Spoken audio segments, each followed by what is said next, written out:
Russian യുദ്ധമേഖലയിലേക്കുള്ള മനുഷ്യക്കടത്തുമായി ബന്ധപ്പെട്ട CBIയുടെ പ്രതിപട്ടികയിൽ മലയാളികളും തിരുവനന്തപുരം സ്വദേശികളായ ടോമി, റോബോ, ജോബ് എന്നിവരാണ് പ്രതികൾ. കേസിലാകെ 19 പ്രതികളാണുള്ളത്. വിദേശത്ത് ജോലി വാഗ്ദാനം ചെയ്ത് മനുഷ്യക്കടത്ത് നടത്തിയ സംഘത്തിനെതിരെയായിരുന്നു CBI നടപടി. സമൂഹ മാധ്യമങ്ങൾ വഴിയായിരുന്നു തട്ടിപ്പ്. 19 പേരെ പ്രതി ചേർത്താണ് CBI കേസ് രജിസ്റ്റർ ചെയ്തിരിക്കുന്നത്. ഇതിൽ 3 പേരും തിരുവനന്തപുരം സ്വദേശികളാണ്. ജോലി തട്ടിപ്പിന് ഇരയായ യുവാക്കളെ അവരുടെ താല്പര്യമില്ലാതെ റഷ്യ-യുക്രൈൻ യുദ്ധത്തിന് നിയോഗിക്കുകയായിരുന്നു.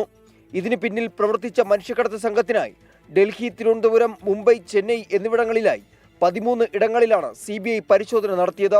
ഡിജിറ്റൽ രേഖകളും CCTV ദൃശ്യങ്ങളും ശേഖരിച്ചു. 35ഓളം പേരെയാണ് മനുഷ്യക്കടത്ത് സംഘം വിദേശത്ത് അയച്ചതെന്നാണ് കണ്ടെത്തൽ.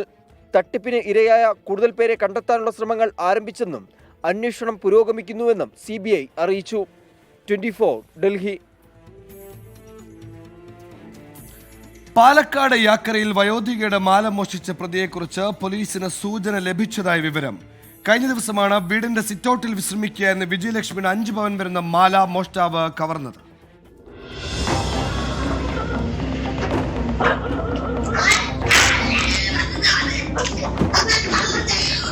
യാക്കര പാലത്തിന് സമീപത്തെ വീടിന്റെ പിൻഭാഗത്തെ മതിൽ ചാടിക്കടന്നാണ് മോഷ്ടാവ് മുൻഭാഗത്തെത്തിയത്. റോഡിൽ തിരക്കുള്ള സമയത്തായിരുന്നു മോഷണം. സിറ്റൌട്ടിൽ വിശ്രമിക്കുകയായിരുന്ന വിജയലക്ഷ്മിയുടെ മാല കവർന്ന് മോഷ്ടാവ് ബൈക്കിൽ രക്ഷപ്പെടുകയായിരുന്നു. CCTV ദൃശ്യങ്ങൾ കേന്ദ്രീകരിച്ചാണ് അന്വേഷണം പുരോഗമിക്കുന്നത്. വീടിനെക്കുറിച്ച് വ്യക്തമായി അറിയുന്ന ആളാണ് മോഷ്ടാവെന്നാണ് പോലീസിന്റെ നിഗമനം. ഇന്നലെ രാത്രി വൈകിയും പോലീസ് പ്രതിക്കായി അന്വേഷണം നടത്തിയിരുന്നു. 24 പാലക്കാട്.